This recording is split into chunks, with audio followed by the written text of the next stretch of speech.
According to the data released by China's National Bureau of Statistics on March the 15th, from January to February, the national real estate development investment was 139.86 trillion yuan, up 38.3% year-on-year. Among them, residential investment was 103.87 trillion yuan, up 41.9%.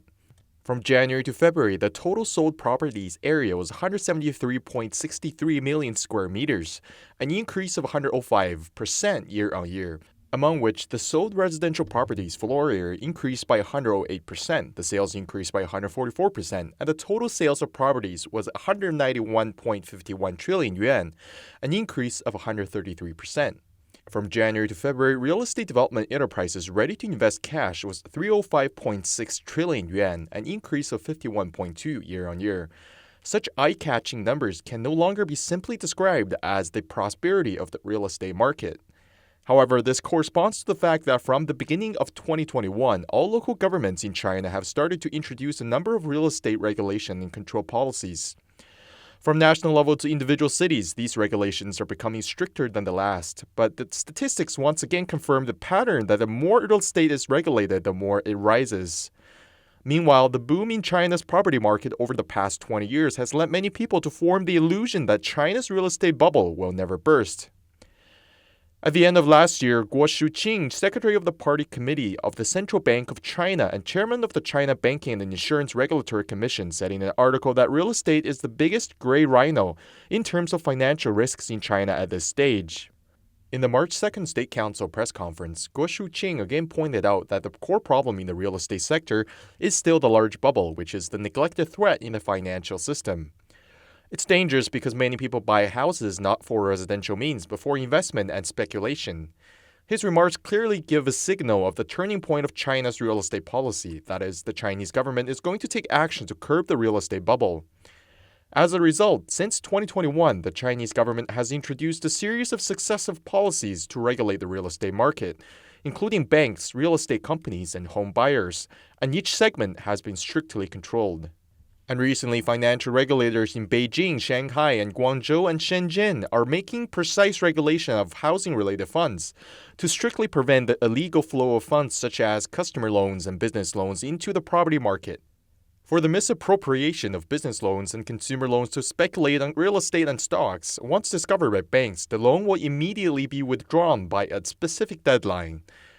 If the loan is not repaid within a specific period, the bank will take legal action. This measure has become another nightmare for speculators. The so-called irregular business loans refer to small and micro enterprises obtaining bank loans by means of security, such as property mortgages. Due to the low interest rate and large amount, the preferential loan funds originally invested in the operation of real enterprises illegally flow into the real estate market and stock market. In 2020, under the call of the national policy to support small and micro enterprises, the lowest annual interest rate for operating loans in some cities can reach 3.85% for up to 20 years. And with the preferential policies in various aspects, the interest rate may be lower. This had led to a rapid climb in the amount of bank operating loans. A set of data released by the central bank shows that at the end of 2020, the balance of bank domestic and foreign currency household business loans was 13.62 trillion yuan, an increase of 20% year-on-year, and an increase of 2.27 trillion yuan for the year. According to mainland media reports, the shadow of business loans has frequently appeared in the property market in many major cities in China. The parties involved include bank and loan assistance companies that guarantee companies and intermediaries who altogether form a tight gray industry chain and take advantage of the convenience of channels and access to information to become the biggest winners in this real estate market feast. After the coronavirus outbreak last year, districts in Shenzhen introduced various loan discount policies. With discounted loan rates ranging from 6 to 12 months, business loans can go from a normal annualized rate of 4.75% to about 1.9%.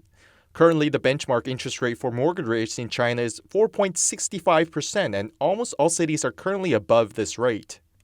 The highest mortgage rate in the city of Chengdu is as high as 6.13% for the first mortgage. Despite the tightening of relevant policies after April 2020, the interest rate spread between business loans and mortgages still attracts a lot of speculators. According to the survey, there are two main groups of demanders who are currently keen on business loans. One is homeowners who replace their existing home mortgage loans with low-interest business loans in order to save the cost of their existing monthly payments. The other is those who use business loans to purchase new homes directly. There's no shortage of speculators in these two groups of people. Specifically in the operational aspect, first of all, the home buyer needs to have a company with a business license under his or her name. If not, some loan companies can provide assistance in registering a shell company.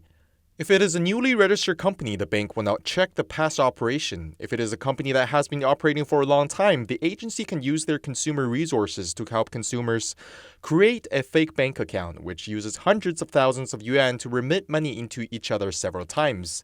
And the total cumulative amount would almost be the same as the loan amount.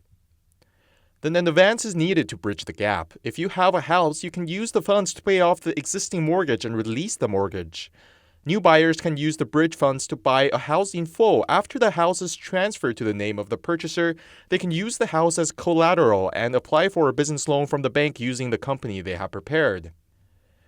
In this way, after some clever tricks by the agencies, the mortgage business loan policies originally designed to support small and medium-sized enterprises are used by the home buyers and the agencies to perfection. For some home buyers, the minimum annual interest of 3.6% is used to replace mortgage loans with an annual interest rate of 5% or more, saving a large amount of interest. The client only needs to pay 1 to 3% of service fees to agencies to leverage millions of dollars in operating loans from the bank. So under the expectation that house prices will always rise, many speculators apply for business loans after buying a house and then resell it to the buyer who takes it over, so that they can invest in the next wave of speculation after repaying the loan. For the banking industry, as long as the applicant's application for business loans looks in line with the process, the loan will be disbursed. Especially in the recent years, banks have been competing fiercely for credit placement in categories such as personal and inclusive finance, and the pressure of competition in the same industry have been relatively high.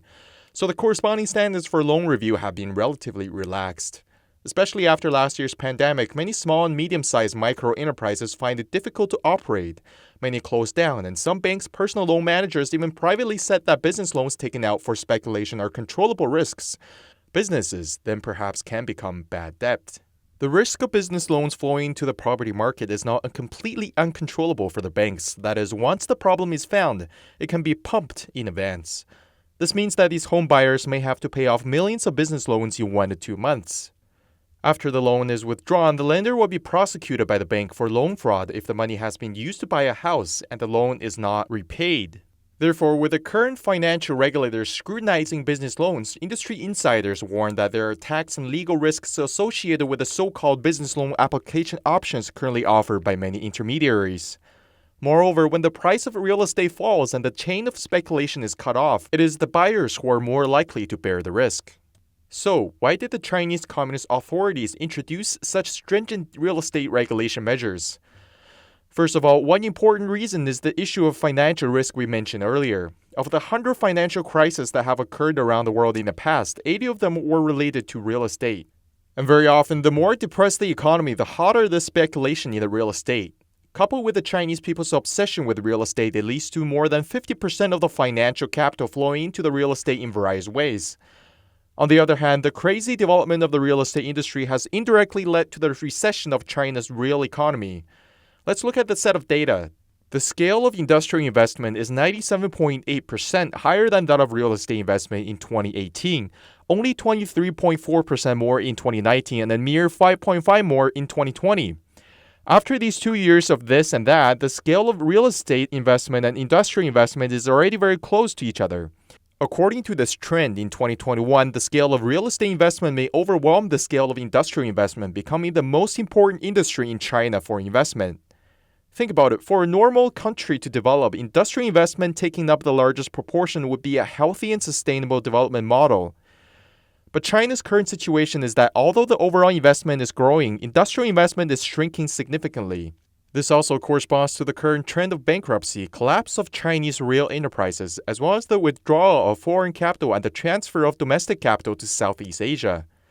So in order to maintain the sustainable development of the economy, it is imperative to regulate the housing market. However, an even more important reason is that the ever higher housing prices have caused the Chinese people's savings to be emptied by real estate, and almost all disposable income has been used for housing, leaving no money left for consumption, resulting in a continuous decline in consumer spending. In economics, investment, consumption, and exports are often seen as the trail that drives economic growth. Consumption is the largest contributor to China's GDP and has the greatest impact on the economy. In response to the pandemic and the trade war between China and the United States, the Chinese Communist Party has proposed a strategy of internal circulation, which requires consumption by the public to expand domestic demand. However, the actual situation is the opposite of what the government envisioned. According to the National Bureau of Statistics, in 2020, per capita consumer spending was 21,210 renminbi, a normal decline of 1.6% from the previous year and a real decline of 4.0% after deducting price factors, the first negative growth in China's consumption in 42 years. In fact, according to statistical data from 2013 to 2019, urban residents' per capita consumption expenditure as a percentage of per capita disposable income was continuously declining.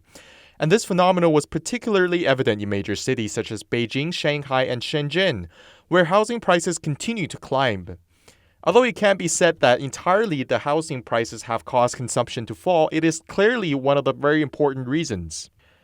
And coupled with the out-immigration and the closure of factories in the country last year, it led to a rapid increase in the number of unemployed, as well as a decline in people's income. There were many overdue mortgage payments and credit card payments and the lack of incentive for residents to spend. However, against the backdrop of a significant contraction in consumer spending, spending on home purchases has grown significantly. Data show that the total spending on home purchase in China in 2020 was 13.9 trillion, up 11.6% from 12.45 trillion in 2019. This is the main reason why China's consumption has been shrinking more and more since last year. People's money is swallowed up by properties and there is no money to spend. Therefore, the Chinese authorities have to do everything possible to curb the overheating of real estate. Without controlling real estate, the internal circulation advocated by Xi Jinping may not have much hope either. But the people's wallets have been drained by real estate, so how can they have the ability to spend in a country where 600 million people earn less than 1,000 yuan a month? How can the internal circulation take place? China's real estate bubble continues to expand. The total market value of China's real estate is currently around 65 trillion USD, and in 2019, China's GDP is 14.14 trillion USD. And the total market value of real estate is about 4.6 times the GDP, while the global average is 2.6 times. China has exceeded the global average by 77%, showing how big China's real estate bubble is. In 1991, Japan took a series of regulatory measures to control the continued expansion of the real estate bubble and to avoid a real estate collapse that would bring a shock to the Japanese economy. In the end, it led to the bursting of Japan's real estate bubble. Tokyo house prices went through a tragic period as house prices plunged to 65% in 3 months, and eventually house prices plunged 70% across Japan and 90% in Tokyo. When the market transactions were depressed, bank loans were cut off, and the multi-millionaires who bought properties overnight became multi-negative millionaires. Suicides and bankruptcies increased drastically. This event caused the personal bankruptcy rate in Japan to increase 6 times, and tens of thousands of victims were left homeless and displaced. For many years afterwards, Japan's economy did not improve and struggled to grow. It was only in 2005 that signs of recovery began to appear.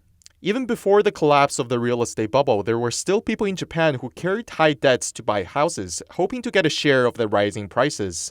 This led to a large number of households in negative equity. While people are looking forward to a bright future, they're not aware that the crisis is looming over the horizon. Some Chinese experts have analyzed several years ago that China's current housing market has many similarities with Japan in 1991. So once China's housing bubble bursts, not only would the whole country's economy be in crisis, but the CCP's most feared ruling base may also be shaken.